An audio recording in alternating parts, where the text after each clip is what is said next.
people might hear us talking about it, but actually he had a discipleship meeting. That's the most important stuff we do around here. He's gone. And I think, okay. Anyway, hello, empty chair. Yeah. Go, make disciples. That it wasn't just for the 12 on the mountain. It's not just for the pastor or the staff, but that call is to me, that I, as a follower of Jesus Christ, need to be making other disciples. Man, then the church is unleashed. This podcast has really taken a turn into diving into why church attendance has been on the decline in America. Something to the effect of 30% of adults attend church weekly on average. And that becomes a problem because what is the spiritual state of our families, of our nation? How do we understand spiritual matters, especially ones related to heartache or anger or resentment or forgiveness? And what is the church's response to this? Well, in this episode of the Disciple Standard podcast, we talk about a new vision for churches in Florida, what we're doing about it, how we're establishing this new vision, what we're concerned about, and what we're excited about. A lot of people say that everything rises and falls on leadership, and we find a lot of truth to that. And so this is going to be a very interesting podcast for you to listen to if you want to know about the future of churches, especially in the CRC in Florida. Thanks for watching. The future is now. Welcome back to the Disciple Standard podcast. My name is Aaron, your anchor man for the show, and we've got a part 2. This is actually just a continuation of our last episode last week, but we have Pastor Kris Voss, the sheriff of Sunlight. Welcome back to the podcast. Thanks. Good to be here. You'll notice like we're all wearing the same stuff. This is just we're taping this. Maybe, Sheriff? How'd you become sheriff? Yeah, right. Minutes after the last one. And then we have Mr. Multiply himself in the building, Pastor Scott Vanderploeg. Thanks, gentlemen, for joining us. We're going to talk about... And Aaron, the anchor man. The anchor man, yes. Now that we know that again. Aaron, that's right. So we're talking about the vision for Classis Southeast. Really quick, Classis is just a regional grouping of the churches in the Christian Reformed denomination. This is our denomination. If anyone's listening, part of Sunlight who don't know, we're part of the CRC denomination. And the Classis Southeast is, I guess it's primarily Florida. Maybe we have one or two up north, but primarily Florida. And we had actually met recently in the last couple of weeks. All the churches got together and decided to start a new vision or set out a new vision for the Classis. Mind talking us through what happened, how that came to be? I think, Kris, you were the one spearheading that whole meeting.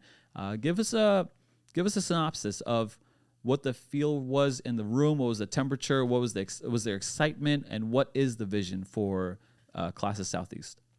Yeah, there was a lot of excitement, and it helped that we were at the Ocean Sky Resort.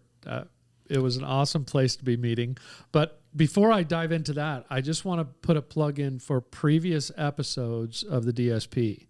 Because in order to really understand this episode, you got to go back to the episode where Felix and Chris Cassis were a part of it, because that kind of sets the whole stage for what we're going to talk about today.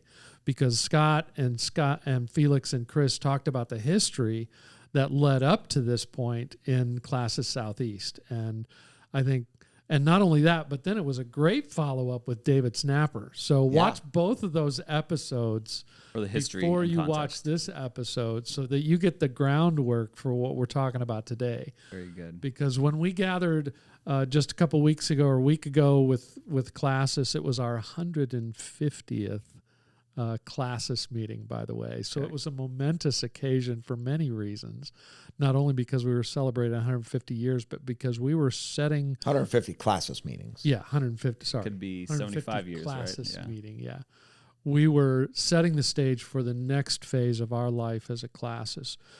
We, as you'll see when you listen to Felix and Chris and Scott talk about it, back in 2000. 2009, 2010. Yeah, set some goals for raising up leaders and planting churches, and God did an amazing work. What was that in goal? that decade?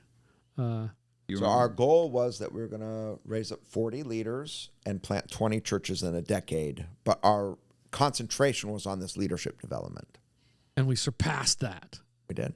I wasn't a part of that during Well, you that were a part time, of it. but a little bit of that phase of time. You came into an already existing Yes. vision. So I'd like you to talk about that. What was that like to enter into our classes when we had this, okay, here's what we're doing as a classes? I thought it was awesome because I'd been a part of a classes, not to name any names, and it was a great classes, but when we gathered together, it was primarily business. Okay. And I would summarize that by we did a lot of putting out of fires, and there was an occasional, there were bright spots too, but there wasn't a vision for where are we going as a classes. It was more dealing with what comes up along the way. And when there were new guys come in, we would do exams. But here there was like exams for new leaders coming up in churches. And there was doors opened for churches to be planted. And yeah, not only that, but it was just, had never been a part of a classes that was so diverse. So there was multiple perspectives, Latino, Korean perspectives coming in to this, into the mix of this vision for planting churches and raising up leaders. So it's pretty exciting. So tell us a little bit about classes that just happened. Why are people excited? How did the vision come to be? How did you present it? Was there any framework for everyone to understand, like, hey, let's get on the same page before we even start to think about what should our goals be or what should the vision be? Walk us through the process of how you walk our classes through this process. Let me say a couple things first, if you don't mind. Great question, though, Aaron. That's why you're the anchor man. Yeah, there it Go is. ahead, Scott. There it is. So I think this is important to know.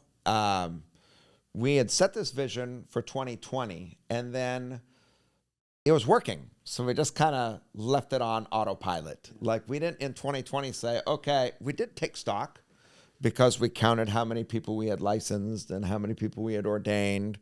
And we knew that we actually surpassed the 40. But we didn't sit down and say, okay, it's time for us to really get sharp and think about the next decade. We were kind of living off the fruits of that previous work. And anyway, when I say we're living off the fruits of it, it's important to know this, that there were 11 examinations that we had just at this classes.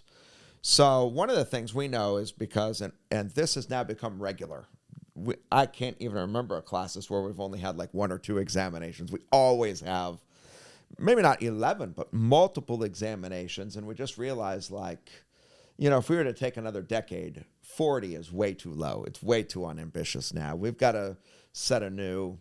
And we didn't know what that would look like. And our classes just decided to hand the reins over to Kris. He's the director for the Center for Church Renewal and is at this kind of work all the time. And Kris employed Zach Olson, who has a lot of experience. And you can say why you employed Zach. We all know why you employed him, but you can say why. Yeah. I just want to put in this plug that, hey, Kris, as the director of the Center for Church Renewal, has led conversations like this a lot, and we wanted to turn the floor over to him to help us lean into what would come next. Okay. So just to give you a little context for what we do in the Center for Church Renewal, especially in the Church Renewal Lab, we help churches do strategic planning. That's just one piece of what we do. We also work on discipleship, evangelism, justice, all these other aspects. But one key piece is strategic planning. And we use what we call a vision pyramid to help people get a picture of what that's like.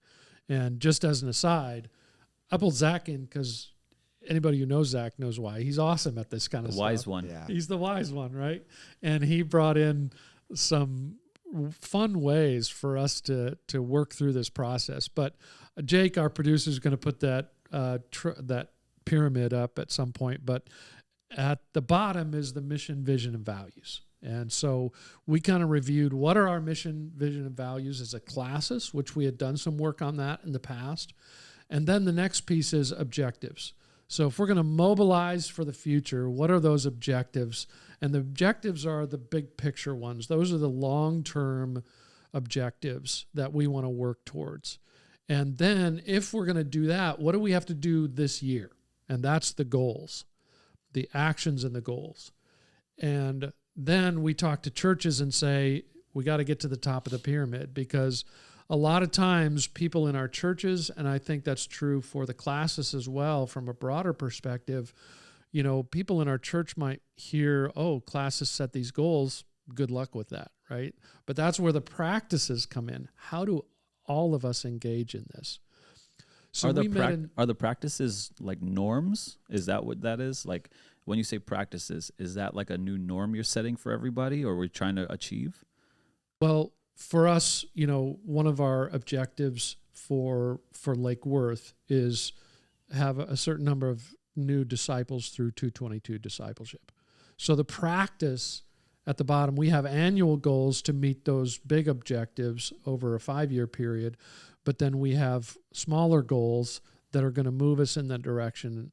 And then everybody engages by, okay, I have to consider who I'm going to disciple, or am I going to finally enter into 222 disciple? So that's the practice. Am I discipling somebody else, or am I going to finally be discipled? Yeah. Okay. So everybody engages at that level. That's where the rubber meets the road on a daily basis in everybody's life. That's the practice. Yeah. Can I jump in? Mm-hmm. I think I see this all the time. People set goals, but what they're actually doing is making wishes. So, the difference between a goal and a wish is that you actually, with a goal, you see something for the future that you want to attain to, and then you figure out a plan and then what actions are going to help you get there. If you make a wish, you're just like, oh, well, I wish that in the future it'll be like this, but there's no plan and there's no actions. And I think, to me, that's a little bit of what the practices are. Is it's not just that we're going to make a wish. I wish that in the future we're going to raise up this many leaders. Yeah. I wish by that time we'll have this many raised up. No, you actually have to then move from imagination to action. To do it. Yeah. And Zach had a great way for us to do that, because we broke up into groups in our classes meeting, and we broke up by churches, but for Sunlight, our campuses, we broke up by regions. And we basically we started with the objectives, said, what are the big picture? How many leaders are we going to raise up? How many churches can we potentially plant, if we can plant a church? How many churches can be revitalized in our region or within our sphere of influence? How many churches can be revitalized? So those were two of the big things that we talked about in the first breakout session. The next breakout section, we got together as church and as regions, and we said, okay, now in the next year, what do we have to do to accomplish that big picture objective? And Zach had a great exercise for us. It was draw a picture of a ship and an island where you want to be with palm trees, and then what are the rocks that are going to keep you from that? What are the external things that are going to be barriers? What's the anchors? What are the internal obstacles that are going to drag us and keep us from moving the ship in that direction? And as always, Zach has great ways to help us think through those things. And so we had a good time. It was great, I think, for the churches to gather individually and then come together and celebrate. So, and the reveal is coming of some of the objectives that we set, but I'll turn it back to our anchor. Was that enough of a foundation? Yeah, I think so. And you said it was exciting. Why do you think it was so exciting for everybody? Well, because you're not putting out fires. We're thinking. I think the temptation in leadership is so often there's always things that come up. The air conditioner broke. We don't have enough resources. We need more leaders over here. Or somebody is, something blew up over here relationally. And leaders, I think we can so easily, and it's necessary sometimes. We have to get pulled into some of those issues. But I think we can feel really good about being really busy as leaders and never look and say, where are we going? Where do we need to go in the future? And if we never do that, we're failing as leaders. I think we're gonna begin to just fall into a maintenance mentality of leadership. And I never want to be there. I never want to fall into that mode of I'm just going to maintain. This was an opportunity, and it was fun and exciting for us as churches and as classes to say, where's God bringing us in the future? What are some potential things that the Spirit wants to do through us as we sit down together? Well, I'm curious why the goal was to raise a certain number of leaders rather than any other metric. Why not disciples? Why not churches? Why not, or maybe we did do disciples in churches. Why not dollars raised? Why not, I don't know, butts in seats? Why specifically is leadership the important quota, number, focus, goal?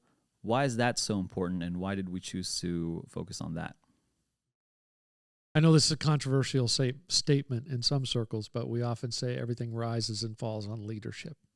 And I think there's a lot of truth to it, that we know, and we've seen it. I mean, we celebrated, in the previous podcast where God has brought us in terms of we're one of the few classes in the denomination of the CRC that has actually seen growth in recent decades. And I think one of the biggest reasons for that is because we focused on raising up leaders. And so we're seeing the impact of that in additional churches, revitalized churches, and more people coming into the kingdom. There's a lot of definitions for leadership or leader. How do we quantify what's a leader? Oh, that's a long conversation, but I'll just say influence. Okay. Leaders have influence. So how do you quantify that? Like, okay, I raised a leader. Well, in our classes, we're quantifying it this way, that someone comes for a licensure exam, or they're ordained as a commissioned pastor or as a minister of the word. And that's not an exaustive definition of leadership. That's No. It's just what we're using as our metric. Yeah. And we've recently toyed with the idea of we need to add another metric in there besides just licensure to exhort, commissioned pastor and minister of the word. Maybe we need to have another category that we call people to as well. Yeah. Gotcha. Let me back up and just talk about, you asked this question, why excitement? Yeah. So I've been listening to Kris and thinking about it. There's something in our classes that I think is quite unique, which is, first of all, I think this is unique in our classes. We all like each other. Like, people are there. We get along. We all know each other. We love hanging out with each other. I should probably even say we love each other. I mean, we're in it together. I think there's a we're in it together feeling. And then I think this has happened as well. And this is probably the fruit of our previous decade, which is that we all got working at the same kinds of things. And so I would just say we have a group of people that are all rowing the boat in the same direction. So in a lot of other classes, everybody has their different kind of like hobby horse or whatever they want to, whatever important to them. And then you show up as a classist, and then everyone trying to row the boat a different way. And then you kind of all get frustrated with each other, like, factions start, and you start wondering, like, what's this guy trying to do? And what's that guy trying? And it becomes sort of political, because now I want my thing to be more important than their thing. And I don't know, our classes have sort of gotten simplified. We're all kind of rowing the boat in the same direction. We're all showing up like we're in it together. We're rooting for each other. Is that dynamic unique?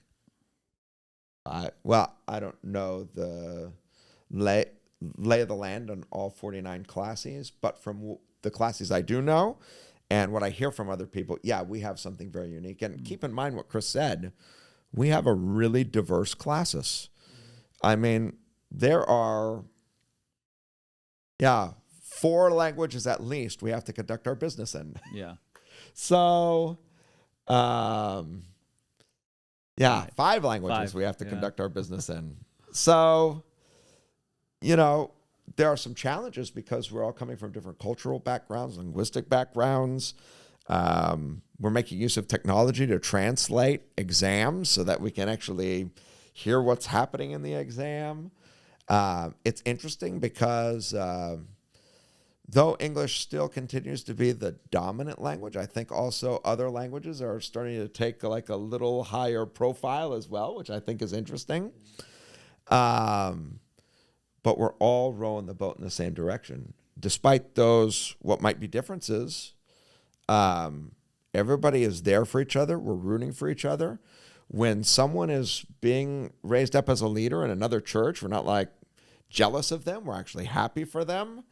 And I think from what I hear from other classes, that kind of dynamic isn't always present. And I think it is the fruit of sharing a vision and purpose together over a long course of time. Yeah, and I would add that doesn't mean that we don't have challenges as a class. Oh, no. You know, Yeah. I don't want you, if you're sitting in another classes, sit there saying, well, if we had what they had, we could do that too. And it's like, no, we have resource challenges. We've had relational challenges over the years. We've had all sorts of obstacles to overcome. And I think diversity only adds to those obstacles. Right. Yeah. But I think the power of a clear vision and a movement in the same direction can overcome so many of those obstacles and has really worked wonders for us. And I just think that's, if we say it's exciting, that explains some of our excitement together too, because we come anticipating, oh, wow, we've got 11 examinations. Oh, man, we're going to work together to figure out what the next 10 years are going to look like. Oh, there's this, there's some excitement when you kind of share a perspective or Trust. There's a lot of trust. Yeah, there's a lot of trust. Yeah, that's what happens with friendship and really, really great teams. Is there's a lot of high levels of trust there, so that when we move forward, we could trust that other people has our backs or is rooting for us and not rooting against us. Now let's talk about where we're moving forward. Could you tell us the goal of classes? How many leaders, and how did you get to that number? Here's the big reveal. I love this. I think we were all pretty blown away by the number that we came up with, and Zach had a fun way to do it too. He had a whole bag full of super balls that are rubber balls. What do you call those things? Rubber balls. Bouncy balls. Bouncy balls. I don't know what they were, and he had a jar. So every church group that came up to say, here's how many leaders we're going to raise up, had to put that many balls in the jar. Well, by the end of the day, wait. Before the reveal, do you mind saying what your expectation was? I'm going to say what mine was. I thought we were going to land at 100. Yeah. One is I had that in the back of my mind. That's what I had in my head too. And then it was either you or Zach, in the course of leading it, just use that as an example. And I was like, yeah, we'll end up at 100. Yeah. But we didn't end up at 100. No. And I think part of it is that we challenged each church to think about what they're going to contribute first, and then they brought a number. Yeah. So, okay, go ahead. And just to draw out the reveal just a little bit more, I always, when we work with churches in strategic planning, I always encourage them to think about this is plan B, right? Yeah. Because we don't know what God's going to do. So even though this wonderful number that we came up with is so cool and exciting to think about, but we don't know what God's going to do. He may surpass it. He may give us less than that, but do more with it than we expected. So this is plan B. God's going to show us plan A when we get there.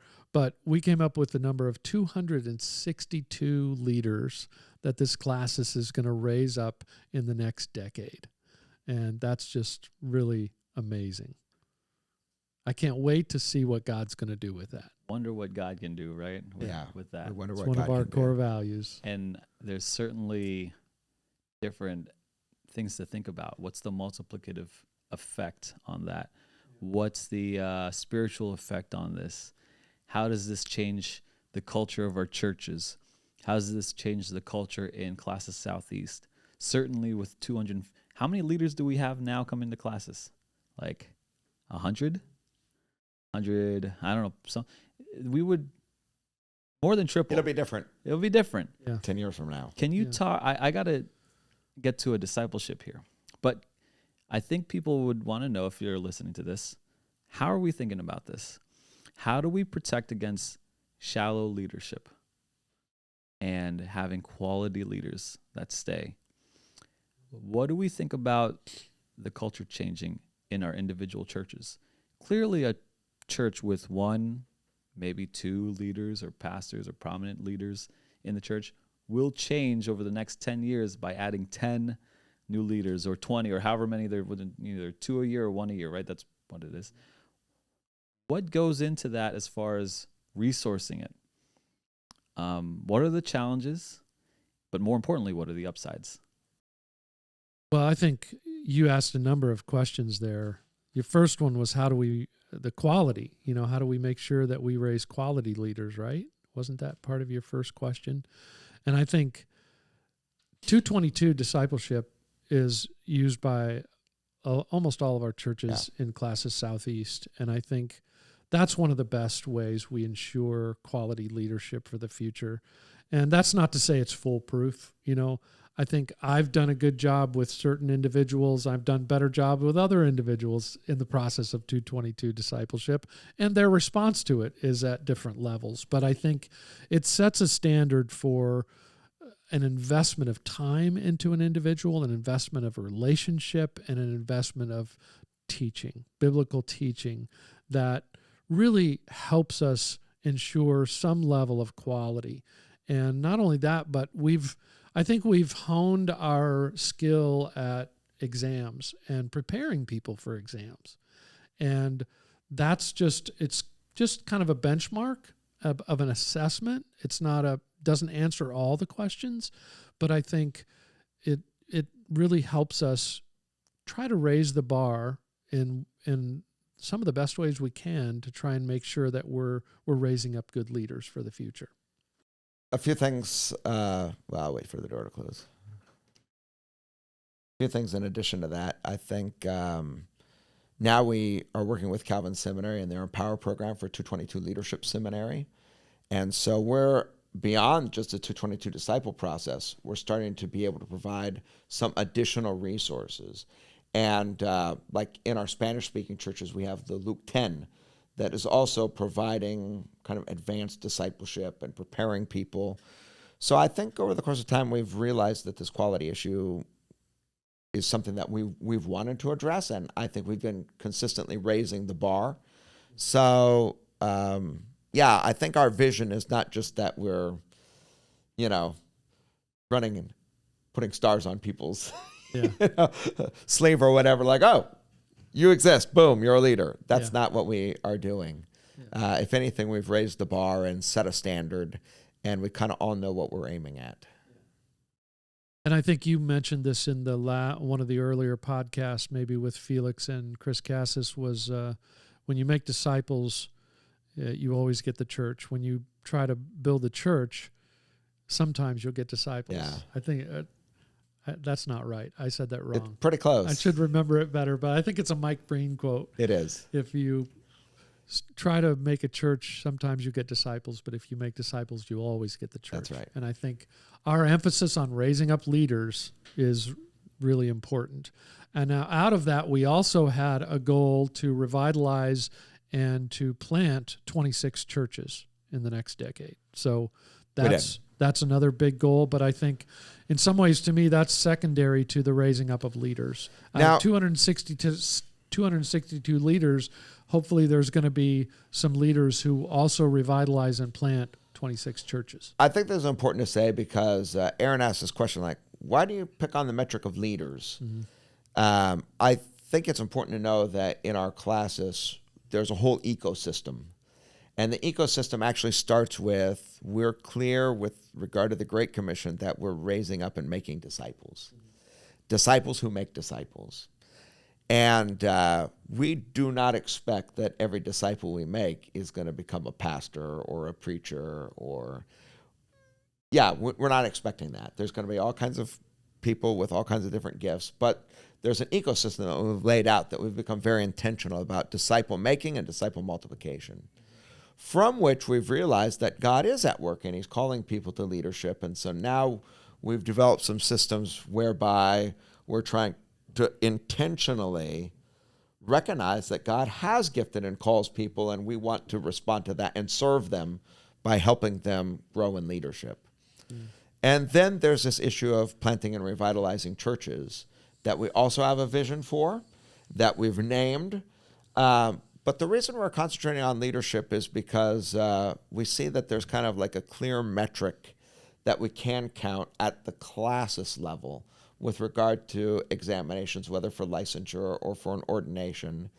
And it seems to us that rather than have an ecosystem that's sort of undefined, hey, we make disciples, or we aspire to plant churches. We're actually trying to have definite goals and benchmarks whereby we can just judge our progress. And, if we set the goal of raising up 262 leaders and we fall short and we only raise up 180, that's okay. Yeah. And if we accidentally overshoot and we raise up 300, that's okay too. Yeah.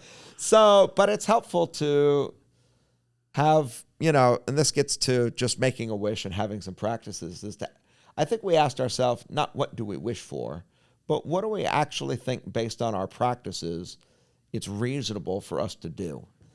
And I think we didn't just pull a number out of the air, though we just said we were both surprised. We thought we'd maybe come out at 100 or something. But when we really took up, what are the things happening in each individual churches? What are the practices? How do we see it? All the churches contributed. We said, okay, that is exciting. It is. Everyone, I don't think anyone made a wish. Yeah. Everyone just said, this is what we think we can do. And part of it is we all pushed ourselves saying, let's go. This is important. So anyway. And I love that it pushes me as a local pastor to say, who am I discipling? Right. And of the people that I'm discipling, who is discipling somebody else? Because that's really the measure of, we talked earlier about measure of discipling, the quality of leader. That's really the best measure out of 222 disciple or any kind of discipleship is, are they discipling somebody else? And that I've got work to do. On our campus, I know I've got work to do, and the people that I'm discipling, I wish more of them were in turn discipling others. And sometimes it takes time. Some people dive right in, but I think that I love it that challenge is there for me as a pastor and for the people that I'm that are part of my church to say, are you discipling somebody? If you've been discipled, who are you discipling?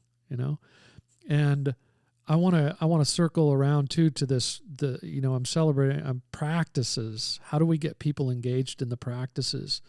One of the pieces that I love about classes is that we took the time to celebrate what God did in the previous decade, because what we celebrate translates into what we produce in a huge way.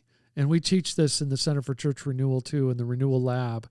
We say, celebrate the wins, celebrate those things, because when you celebrate those things, you're going to see a snowball effect, not a mushroom, a snowball effect in your church. We saw that in Lake Worth at our campus because I was hesitant about doing the Multiply Minute, where we talk about discipleship, where we celebrate who's being discipled and who's discipling others.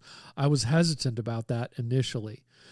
And I think we saw minimal impact because we weren't celebrating it. When we started celebrating that on the weekends, man, we saw a snowball effect of the number of people engaging in discipleship. So I just want to encourage those of you who are watching it, start small. Start with discipling, and then celebrate that. Celebrate what God does through that discipling and see the impact. And I think that's how I think 262 is a realistic goal for our classes, simply because we've seen the impact already.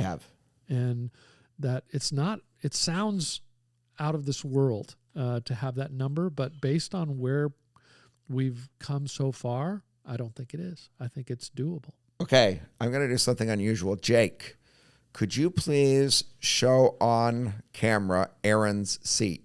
It's empty. Are we ready for this? I knew you just changed the camera. You just moved all the cameras away from his seat. Yeah, I just want to show his empty seat, because this is what literally happened in this podcast. Yeah. Which is, Aaron had a discipleship appointment, and we say that that's the most important thing we do. And even though he's the anchor man of this podcast, he's like, well, gone. You guys have to finish this without me. So there it is. Yeah. So now that Aaron's gone, I just feel the freedom to take over. And you didn't feel that before? No, it's when he left. Then I felt it. Right. But I just want to highlight, people might hear us talking about it, but actually he had a discipleship meeting. That's the most important stuff we do around here. He's gone. And I think, okay. Anyway, But hello, empty chair. Yeah. One of the questions Aaron asked that I want to get to is he asked, what are the obstacles to this? Okay, great. And I think one of the biggest obstacles is what I just said. Is we've got the other ones. There's going to be resource obstacles. Resources always seem to be shorter than what you want to accomplish, and then God does something and opens that door. And I think there's, just the cultural obstacles. Less and less people are going to church in our culture. We all know those statistics. So we've got those kind of obstacles as well. But the biggest obstacle to me is that what I just talked about in my own church in Lake Worth is that seeing people that we have discipled in turn disciple other people. And if we can overcome that obstacle, I think all the other obstacles get much smaller. If we can just, get to the top of that pyramid of the practices and say, if everybody takes it, that takes seriously Jesus' call, that go, make disciples. That it wasn't just for the 12 on the mountain. It's not just for the pastor or the staff, but that call is to me, that I, as a follower of Jesus Christ, need to be making other disciples. Man, then the church is unleashed at that point, if we can overcome that obstacle. Yeah, I agree. All right, but now here I want to turn the conversation. Since now I'm the anchor man, I just feel free to do it. This is what I want to talk about. We, as a classis, are hosting a conference here in Port St. Lucie in November. We're hoping and we're inviting people to come. We want people from every single classis, and we're hoping that we're going to be able to start a dynamic of a new day. I'd like to just ask you, as you think about this conference, what are you looking forward to? What do you think about it? And what do you hope happens? First thing that comes to my mind is I was in a lab the other day. One of the pastors in the lab is Dave Katzma, and he was just here last year for the More and Better Disciples Conference, and he's got his tickets. He's going to be here. I saw that. And the other guy in the lab said, is it going to be the same as More and Better Disciples? I said, well, this is a much different animal. It's really for classes to step back and say, what are we going to do as classes? And what's happened in Classes Southeast, and how might we apply some of what's happened here to so I said to Nate, the other guy on the call, I said, it's going to be quite different. And so hopefully Nate's going to join us too. But yeah, I'm just excited that what we're experiencing here in Classes Southeast might become, even in small measure, a part of every classis in our denomination. That we can begin to dream and to think about what can God do through us as we raise up leaders. And I got to confess, as part of this, I have not done a good job historically in my 30 years of ministry of saying, who in my congregation, who are the leaders that I want to call to another level of leadership? And I've loved in recent years that I have a new conviction as a leader to say, who are the people in my congregation that God is calling into leadership?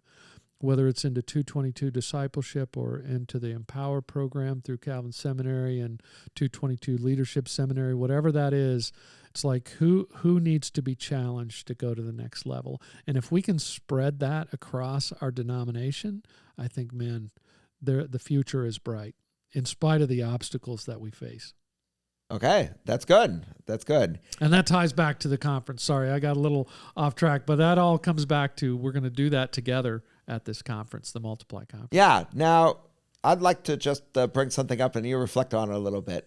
So, I don't know. I was still fairly new, I think, in being a pastor. Our church was growing. I was definitely interested in missions and planting churches. And there was a group of people. This was before I knew you. There was a group of people. You were in a peer group with some other pastors, all of whom had planted churches. And you guys decided, we've got to try to bring a group together. Mm-hmm. And you started inviting people from around the denomination, and somehow I got an invite. And I'm pretty sure that's how I first met you. So it's interesting because that ended up having like providential impacts long term. But that's when I first got to know you. But I really see what you guys did as a model, because you all just decided like, hey, we're going to invite people to come. We don't have any money, so people got to pay their way, and just get out here, and we're going to try to. Could you reflect on that? What went well? What'd you learn? And what might you apply as we think about this conference coming up? Yeah, that's a great question.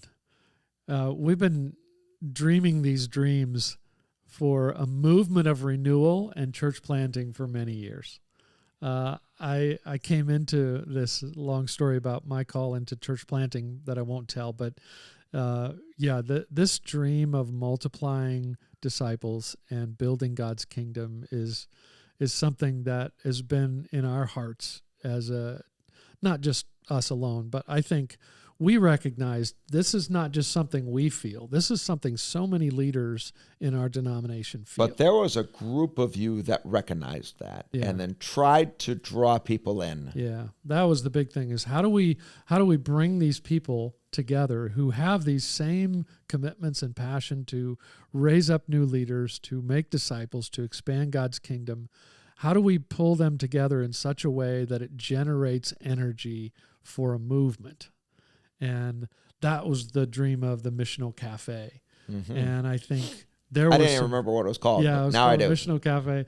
And it was. Those were great gatherings, but I can't, there were some really good things. I think it was really valuable not to have, what do they call that? The expert on the pulpit. It wasn't just about gathering people around an expert. It was about gathering people, and a lot of times we would do panels where people would share best practices and things that God was doing in their experience, and it generated conversation.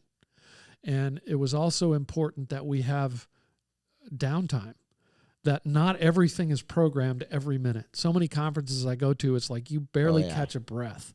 And we intentionally tried to have times where you could just sit with people and talk, because so many great conversations and so much learning happens outside of, the official talk that happens. That might spark the conversation, but so much of the good stuff happens just in those conversations. So, but I also think looking back, it fizzled for whatever reason. It didn't sustain.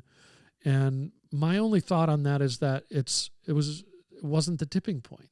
We weren't at the tipping point. I think what you've brought to Synod over the last 3 years, right? 3 years have been defining moments at Synod.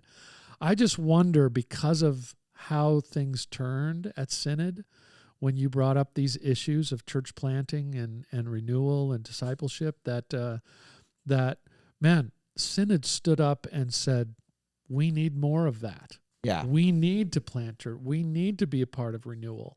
And I think we're at a tipping point.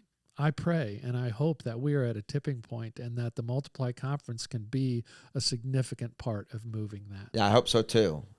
We don't know. Yeah. It's in God's hands. It's in His timing. Absolutely. But for whatever reason, we've sensed this might be the time. Yeah. So, any other thoughts as you think back to Missional Café movement? I think you guys had several.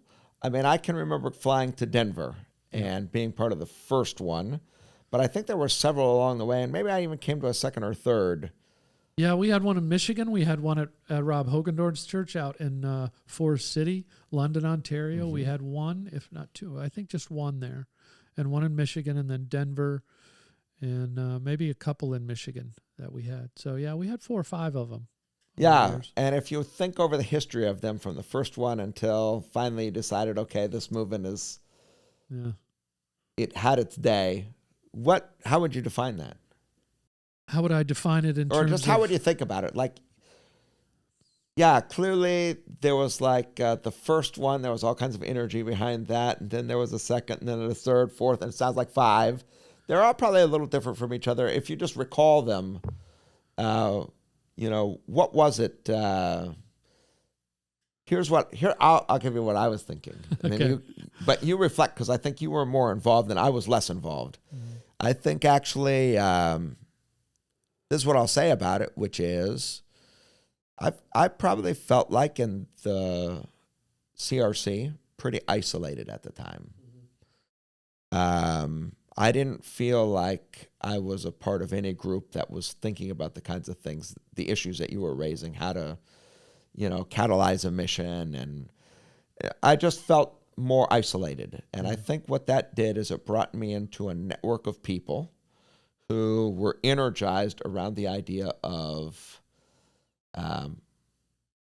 reaching people, reaching the lost, missions, church planting. So it was just a network of people that I didn't know yet. And I think that's how I got introduced to the wider network in the Christian Reformed Church of people who were interested in missions and reaching the lost and church planting. That's how you and I met. Yeah. So God had his purposes and all of these kind of things. So what it did for me is it kind of just gave me a network and pulled me out of what I would consider to have been like isolation, in the sense that I was out here and I had these feelings, but I felt kind of alone in them, okay? In terms of colleagues, fellow pastors, and I just got pulled into a wider network, and I thought it was great. And I was grateful for that, really grateful, to get an invitation to go and to meet people. And I think it probably, as I think about it, I mean, it definitely stands in my mind as to even why to have this conference. It's like a model. But then over the course of time, I think like maybe it was hard for me to understand the purpose anymore. This is me being an outsider. You were the insider. So I wasn't quite sure that I was catching like what's the rationale or purpose. And anyway, then it stopped. And I think it actually made a transition. Because I can remember some meetings in Orlando, and Larry was trying to lead some of those. I think that was just slightly, it was like one tick away from what you were doing before. So I just wonder about that from the inside. I have my outsider, and my view could be all wrong. I have no idea. No, I think, you raised some good issues there. I think there were a lot of dynamics, I think, that led to that it didn't sustain a movement. I think a movement needs infrastructure, right? It needs something that glues it together. It needs a point leader. It needs, infrastructure that can sustain it. And we were all involved in our churches, and we had no one individual that could be that point person to sustain the movement going forward. And I think for whatever reason, we were not always in sync with Resonate and what Resonate's plans were. And so there was kind of a departure there. And so, and a number of our folks in our peer group ended up transitioning into other positions where they weren't in the local church anymore. And so that kind of pulled some energy away from it as well. Even though we've stayed together as a group, we weren't all doing the same things anymore that we were doing before. Well, it seems like if I think about this group, some decided to take on some denominational positions to try to have more influence. Mm-hmm. And there's probably been pluses and minuses to that. Yeah, there has. Some stayed in those, some didn't. Yeah. And it's been, that was a mixed bag. But I think that was one of my first moves with the Multiply Conference, was to invite the peer group again. Yeah, Sean and Jewel and Rob and Larry and, each one of those guys to say, hey, I would love for you guys to be a part of this. All of them can play a very significant role. Yeah. I don't know how many of them are going to make it, but I hope they can connect with it. So. Yeah. Okay. Thanks for reflecting on that with me. Yeah, good question. All right, we're going to call it, Jake. That's the show. Since I'm the anchor man, I can decide that we did well. Yeah, especially when Aaron left and it was just his chair here, and we sensed like a new day that you and I could just take over the show. Yeah. Anyway, thanks for joining with us, Kris. And it's great to be here. Yeah, make sure to like, subscribe, and we'll see you next week. And at the Multiply Conference. Ooh, very good. The future is now.